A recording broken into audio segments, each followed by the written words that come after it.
Olá a todos, sejam bem-vindos. Estamos novamente com Brian Berlechik, ex-fuzileiro naval dos Estados Unidos, analista geopolítico e também apresentador do The New Atlas, cujo link deixarei na descrição.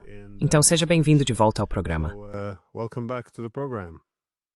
Muito obrigado por me receber de volta.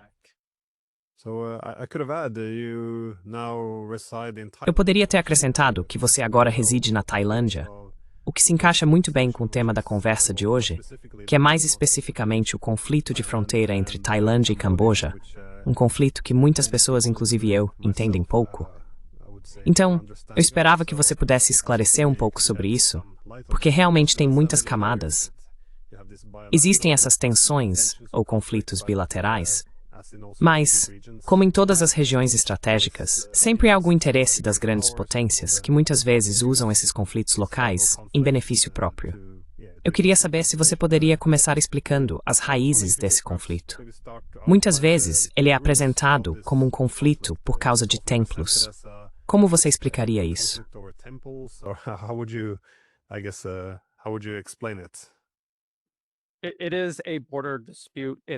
É uma disputa de fronteira. Tem raízes no colonialismo francês. Os franceses, assim como os britânicos em todo o mundo, deixaram essas bombas relógio, desenhando mapas de forma descuidada ou deliberada para garantir divisões e conflitos futuros após sua saída da região. Existem pontos ao longo da fronteira entre a Tailândia e o Camboja que estão em disputa. Há templos antigos ali que são contestados, e então o território ao redor dos templos também é contestado. Isso acontece porque a questão foi levada ao longo dos anos para instituições internacionais, instituições ocidentais que se passam por internacionais, e suas decisões foram deliberadamente ambíguas, para manter uma disputa de fronteira não resolvida, uma verdadeira bomba relógio.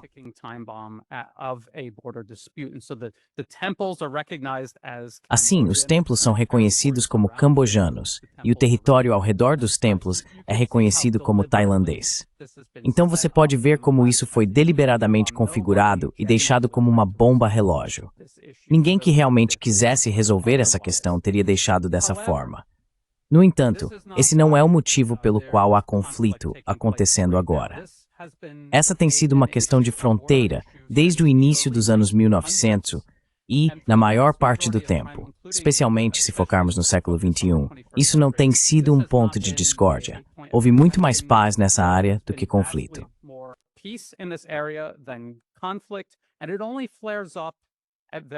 E isso só se intensifica em momentos muito específicos. Só parece se intensificar em momentos em que os Estados Unidos estão tentando colocar um regime aliado no poder aqui na Tailândia, ou quando um regime apoiado pelos Estados Unidos está sendo removido do poder aqui. Essa questão de fronteira, junto com uma violência extremamente feia no sul profundo da Tailândia, violência separatista, assim como a pressão interna de organizações financiadas pela NED, a Fundação Nacional para a Democracia dos Estados Unidos, tudo isso cria pressão interna. Então os Estados Unidos têm uma série de pontos de pressão que começam a acionar quando as coisas não saem do jeito que querem na Tailândia. As pessoas precisam entender isso.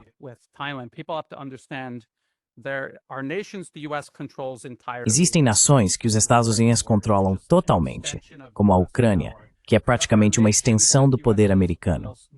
Existem nações sobre as quais os Estados Unidos não têm quase nenhuma influência, nações como Rússia e China.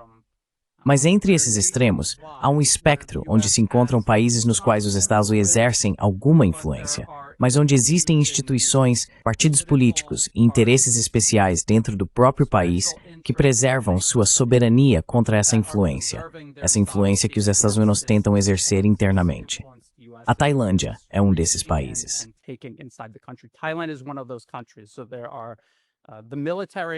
Então, existem os militares, a monarquia e empresas de interesses especiais que querem preservar a Tailândia e sua soberania. E os Estados Unidos têm fomentado grupos de oposição política e partidos políticos. Existem dois grandes partidos políticos liderados por dois bilionários, Thaksin Shinawatra e Anutin Charnvirakul, esses dois bilionários. E eles estão tentando colocá-los no poder, consolidar o controle sobre a Tailândia e, em seguida, afastá-la da China, já que o país desenvolveu uma relação muito próxima e crescente com a China, transformando a Tailândia em um ariete contra a China, como fizeram com as Filipinas, ou como fizeram com a Ucrânia contra a Rússia.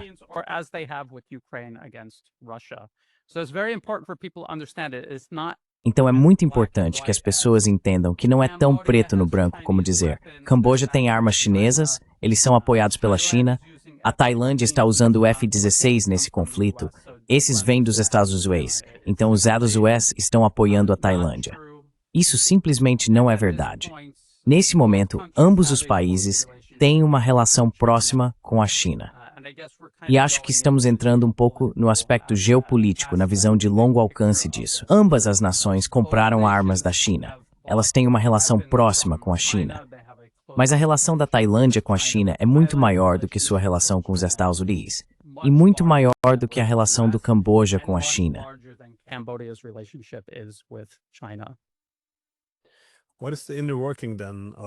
Quais são, então, os mecanismos internos da Tailândia? Qual é o grau de influência dos Estados Unidos? Por que você mencionou que eles estão nesse espectro? Essa influência ocorre principalmente por meio dessas ONGs? Ou é através de interesses empresariais diretos ou do financiamento de certos líderes políticos? De onde vem essa influência?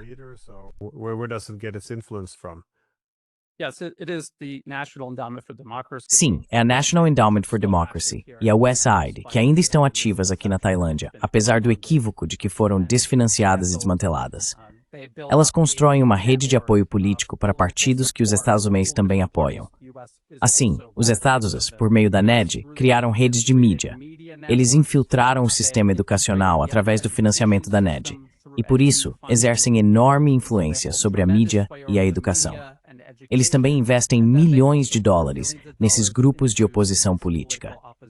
Thaksin Shinawatra, esse bilionário que é o líder de fato do atual partido governista na coalizão do governo da Tailândia, e também Thanathorn Juangroongruangkit, que lidera um grande partido de oposição no parlamento tailandês.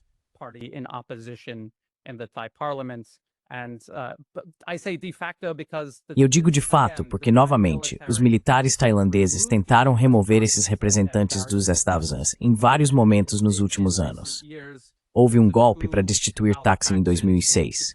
Houve outro em 2014 para destituir sua irmã. A filha dele é primeira-ministra agora, embora ele comande tudo abertamente, ilegalmente, vale ressaltar. E a mídia ocidental relata isso, mas não destaca muito esse ponto.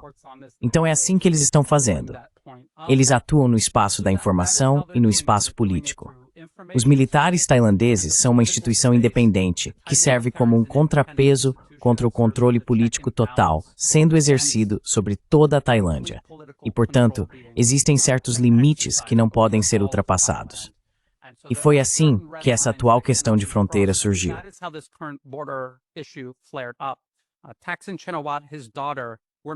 Thaksin Shinawatra e sua filha estavam fazendo concessões ao governo cambojano em relação a esse território disputado, algo com o qual o povo tailandês nunca concordou, nem sequer teve a oportunidade de debater. Eram concessões territoriais que os militares tailandeses simplesmente não iriam aceitar. Então o que eles fizeram foi conspirar com o Camboja para colocar os militares tailandeses em uma posição em que agora são forçados a lutar nesse conflito. É um conflito sem sentido, que não precisa ser travado. Como eu disse, no passado, 2008, 2011, esses foram outros momentos em que o que se pode chamar de Estado Profundo da Tailândia estava tentando remover esse regime cliente apoiado pelos Estados Unidos. E então, de repente, essa violência irrompe. Está sendo coordenada entre Thaksin Shinawatra e o governo do Camboja. Hun Sen é presidente do Senado. O filho dele é o primeiro-ministro do Camboja.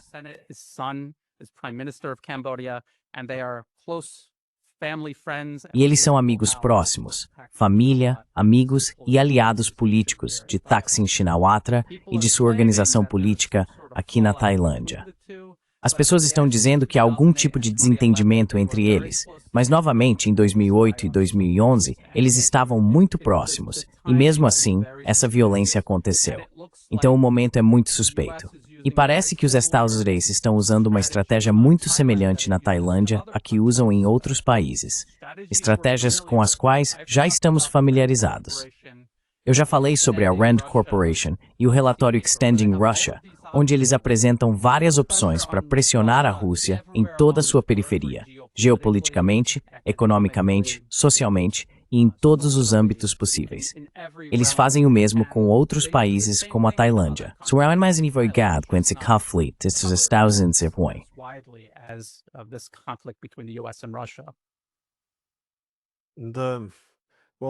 Bem, considerando que a principal rivalidade geopolítica, ou até mesmo geoeconômica, é entre os Estados Unidos e a China, qual é o principal objetivo? Ou para que os Estados Unidos precisam da Tailândia nesse contexto?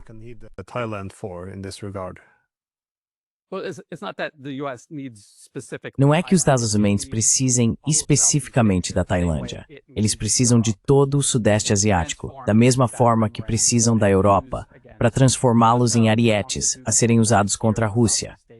Eles querem fazer o mesmo aqui com o Sudeste Asiático contra a China.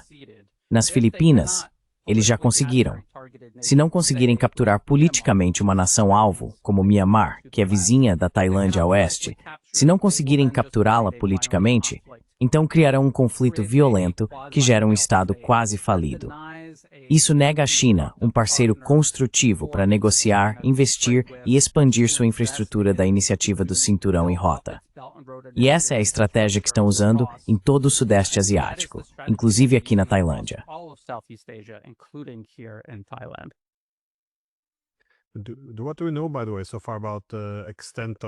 O que sabemos, até agora, sobre a extensão dos danos ou o número de vítimas? Um lado está dominando o outro? Porque a Tailândia parece ter alguma superioridade militar, pelo menos um exército mais forte e melhor equipamento técnico. Mas como está a situação lá? E por quanto tempo isso pode se sustentar?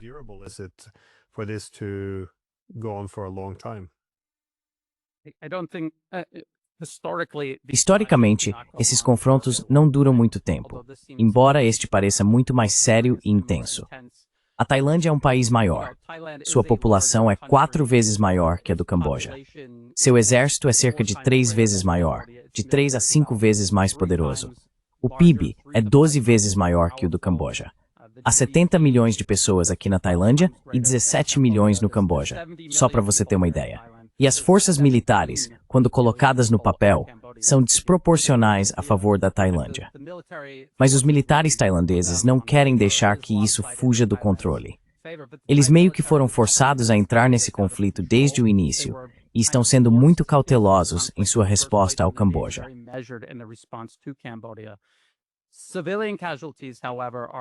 As baixas civis, no entanto, são maiores do lado tailandês, porque o Camboja está usando sistemas de lançamento múltiplo de foguetes, BM-21. Esses são foguetes GRAD, foguetes não guiados que causam danos em área. Eles disparam em uma área geral, e tudo que estiver nessa área é atingido. Pessoas ficam mutiladas e morrem. Não é possível atingir um alvo específico com esses sistemas, e é principalmente isso que eles estão usando. A Tailândia responde com operações de contrabateria para atingir esses lançadores de foguetes. Há combates posicionais ao longo da fronteira, com tropas entrincheiradas dos dois lados. Assim, a maioria das baixas tailandesas vem desse tipo de combate, enquanto a maioria das baixas militares cambojanas resulta do uso de artilharia e ataques aéreos pela Tailândia para atingir esses lançadores de foguetes.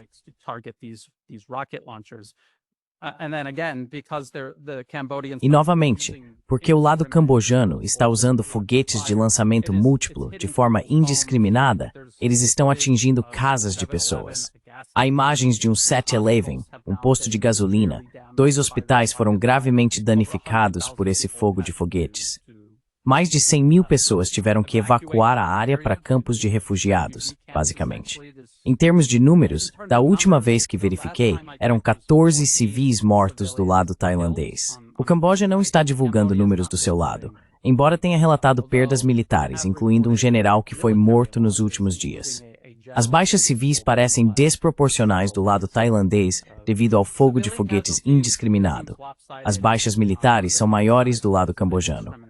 O combate em si, a conquista territorial, parece estar em um impasse no momento.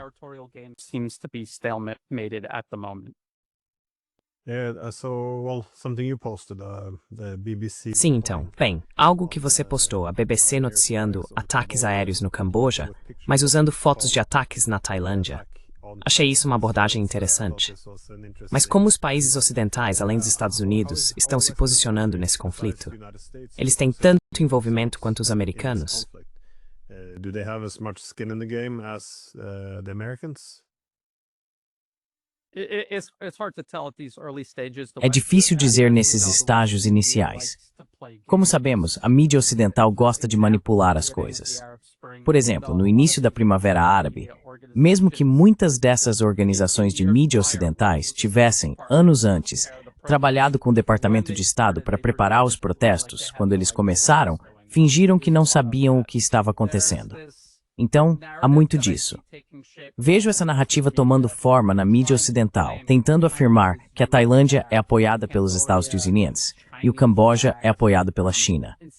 Em alguns casos, estão noticiando que o Camboja atacou primeiro, e o que estão tentando fazer é implicar a China nessa agressão contra a Tailândia. E, novamente, o uso de ataques indiscriminados de foguetes em áreas povoadas da Tailândia.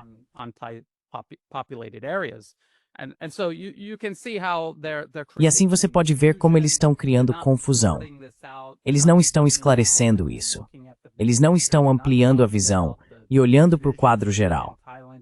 Eles não estão falando sobre a divisão aqui na Tailândia entre os militares tailandeses e o governo civil, ou o fato de que os Estados Unidos têm apoiado o governo civil, esse bilionário e seus vários partidos políticos, durante todo o século XXI.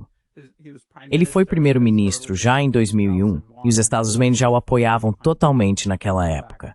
Então é um quadro confuso e é muita coisa para as pessoas assimilarem. É por isso que estou postando todas essas informações, mesmo que seja muita coisa. As pessoas precisam entender o contexto.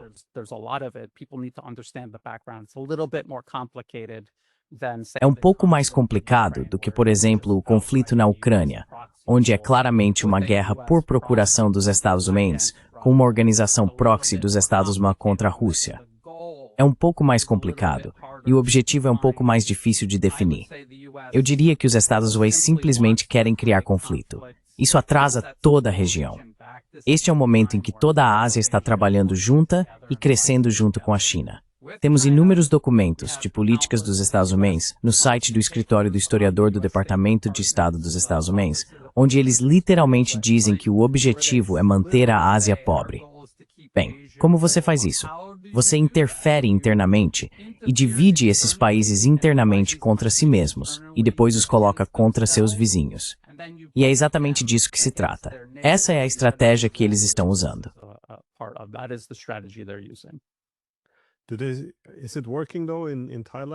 Mas está funcionando, porém, na Tailândia. Como eles veem isso? Novamente, sei que é difícil falar em nome de todos, mas como isso é retratado na mídia? Eles veem isso como você disse, o que os Estados Unidos querem vender, tipo uma Camboja apoiada pela China, o que alimenta, imagino, sentimentos negativos em relação à China? Ou veem os Estados Unidos como um marionetista? Isso é visto principalmente como um conflito bilateral entre cambojanos e tailandeses. Ou eles também enxergam falhas em sua própria liderança política? Como isso está sendo recebido pelo lado tailandês?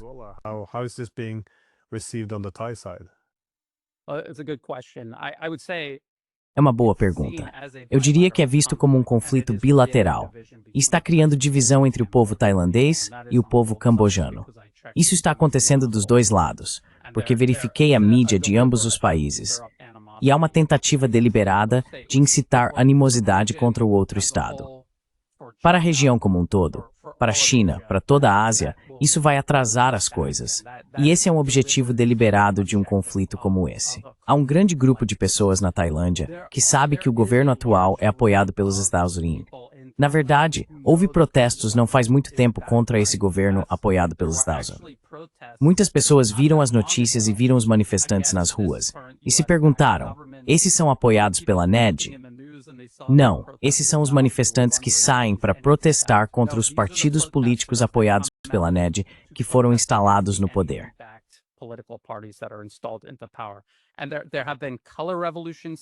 E já houve revoluções coloridas aqui. Revoluções coloridas apoiadas pela NED. e depois houve contra-revoluções coloridas apoiadas pela Tailândia. Então é muito importante entender quem é quem e o que está acontecendo quando você vê esses protestos. Existe um grande segmento da população que sabe que há algo a mais nisso.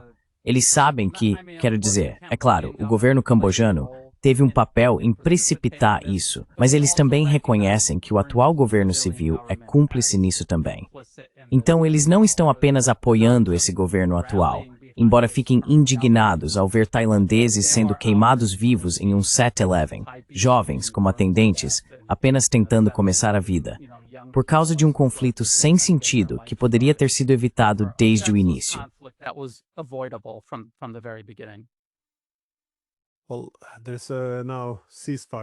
Bem, agora estão ocorrendo negociações de cessar-fogo mediadas? Ou eles estão se encontrando na Malásia? Imagino que isso seja porque a Malásia está presidindo a ASEAN. Mas até que ponto isso está avançando? Não parece que nenhum dos lados tenha muito a ganhar, tornando esta uma guerra prolongada.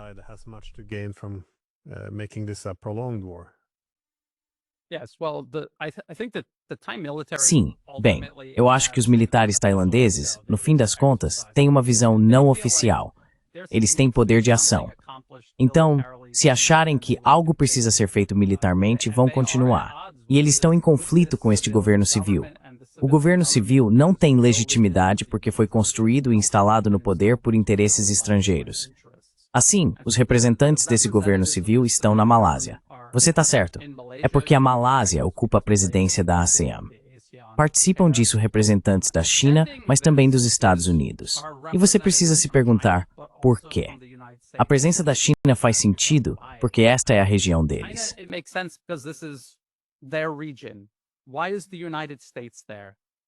Por que os Estados Unidos estão lá? As pessoas precisam se perguntar por que eles recebem um convite e um assento nessas negociações. Muito suspeito, muito revelador, eu diria. Acho que, como já aconteceu no passado, isso será resolvido bilateralmente. Mas depende de qual era o objetivo final ao provocar isso desde o início. Se os Estados Unidos e o regime cliente que eles colocaram no poder, ou qualquer acordo que tenham feito com Hun Sen no Camboja, seja qual for esse objetivo, se ainda não o alcançaram, então podem continuar com isso, independentemente do que acontecer nessas negociações na Malásia. Então precisamos ficar muito atentos a isso.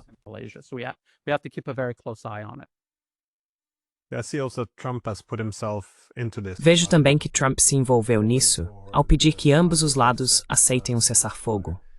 Claro, sempre é um pouco incerto o que realmente está acontecendo. Ele também assumiu o crédito por ter interrompido o conflito entre Índia e Paquistão, embora, pelo que ouço tanto da Índia quanto do Paquistão, ele não teve nada a ver com isso. Então acho que tudo deve ser visto com cautela. Mas qual é a posição dos Estados Unidos agora? Eles buscam reduzir esse conflito. O que os Estados Unidos estão realmente fazendo para acabar com ele?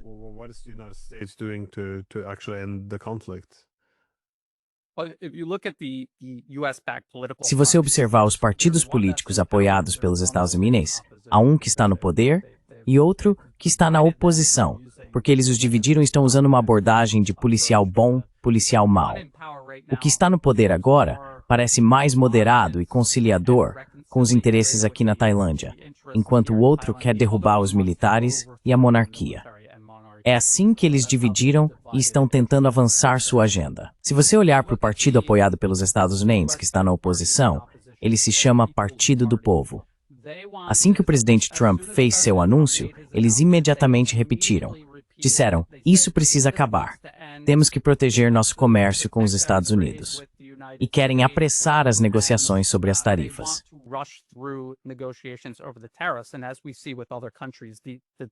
Como vemos em outros países, o acordo tarifário que os Estados Unidos estão fazendo é, na verdade, uma extorsão.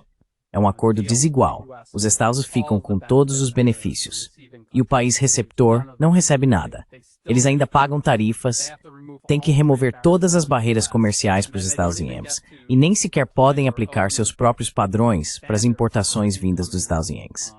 Então é isso que estão dizendo para a Tailândia. Vocês precisam resolver isso para poderem fechar esse acordo comercial. Seja intencional ou não, isso está servindo como uma distração. Não há um debate adequado ou oportunidade de protestar contra esse acordo tarifário, já que ele está sendo empurrado ao mesmo tempo em que esse conflito acontece.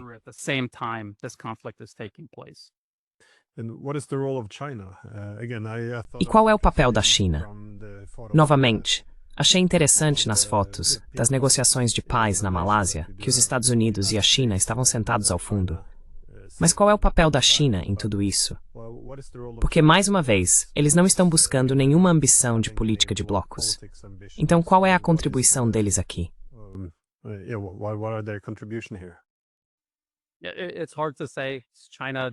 É difícil dizer. A China, como sempre faz, não está tomando partido.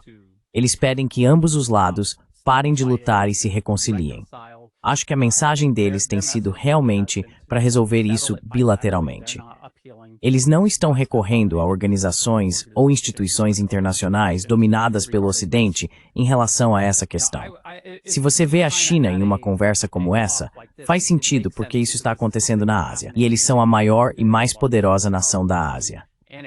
Isso os afeta porque eles fazem comércio com ambos os países. Eles estão construindo infraestrutura para a nova Rota da Seda na Tailândia. Eles tentaram construir uma relação mais próxima com o Camboja nos últimos anos. E esse conflito prejudica os negócios. Então acho que o interesse deles é resolver isso. Trazer paz e estabilidade para que todos possam voltar a buscar prosperidade coletiva.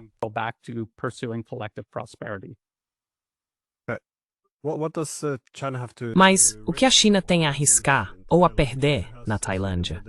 Porque ela tem a iniciativa do Cinturão e Rota. Eu realmente tenho acompanhado o que está acontecendo com o canal, que chegou a ser discutido em algum momento. Mas quão central é a Tailândia nesse plano todo da China para a iniciativa do Cinturão e Rota atualmente?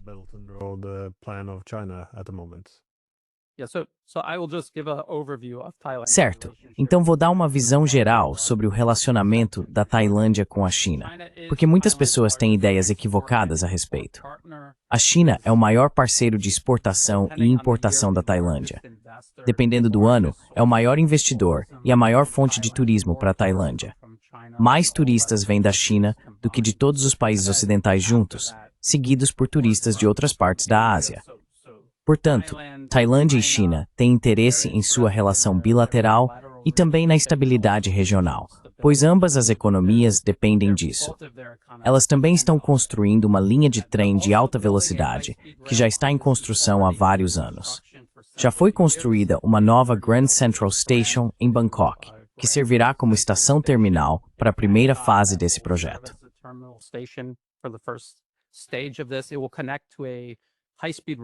Ela vai se conectar a uma linha de trem de alta velocidade que já está em operação no Laos, que é o vizinho do norte da Tailândia. Assim, Bangkok será conectada à rede de trens de alta velocidade da China através do Laos, uma vez que tudo isso esteja concluído. As pessoas veem os F-16 e dizem, bem, esses são de fabricação americana. Mas nos últimos 10 anos, a Tailândia tem comprado muito mais sistemas militares, armas, munições chinesas e também desenvolvido sistemas de armas em conjunto com a China, algo que os Estados Unidos normalmente não fazem com outros países. Eles vêm substituindo seus equipamentos americanos mais antigos por esses equipamentos chineses mais novos, incluindo uma frota de tanques de batalha principais, veículos de combate de infantaria, veículos blindados de transporte de pessoal, sistemas de defesa aérea, até embarcações navais e a linha de trem de alta velocidade.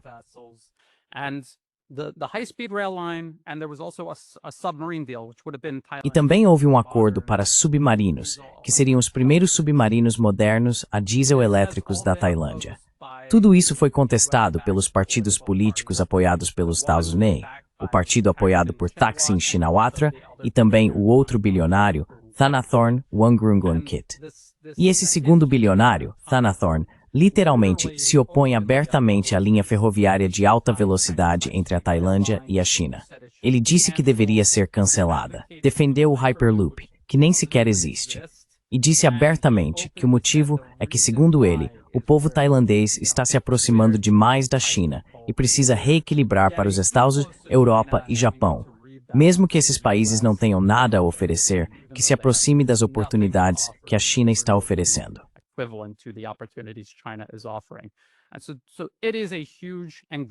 Portanto, é uma relação enorme e em crescimento. Ela é maior do que a relação que a Tailândia tem atualmente com os Estados Unidos. Também é muito mais profunda e significativa do que qualquer relação que o Camboja tem com a China, considerando o tamanho do seu PIB, sua população e a situação política lá, que é de um único clã governando todo o país. Não há freios e contrapesos.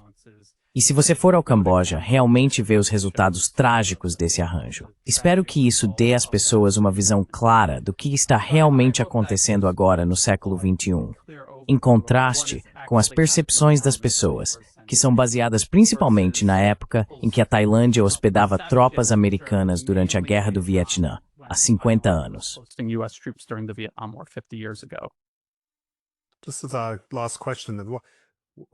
Esta é a nossa última pergunta.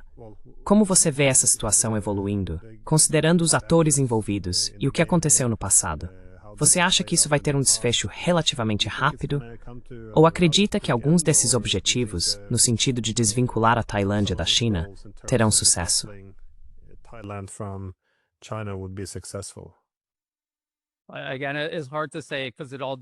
Novamente, é difícil dizer porque tudo depende do que essa parte da estratégia dos Estados Unidos está tentando alcançar.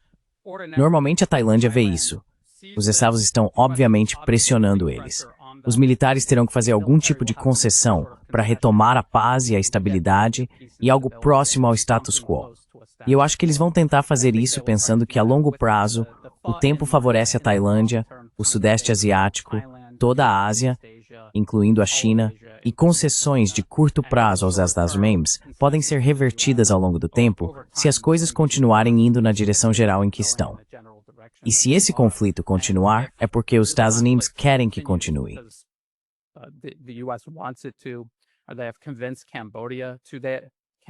Eles convenceram o Camboja a fazer isso. O Camboja passou semanas se preparando para essa operação antes de lançá-la.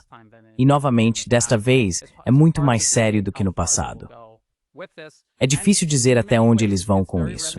E de muitas maneiras, lembra muito o ataque da Geórgia contra os pacificadores russos em 2008 e a forma como os Estados Unidos usaram a Geórgia para tentar pressionar e desestabilizar a Rússia. Então acho que é muito parecido com aquilo. Espero que acabe logo. Talvez em alguns dias, tomara. Mas teremos que ficar atentos por causa da natureza sem precedentes da geopolítica atual e da forma como o mundo tem se afastado da dominância dos Estados Unidos.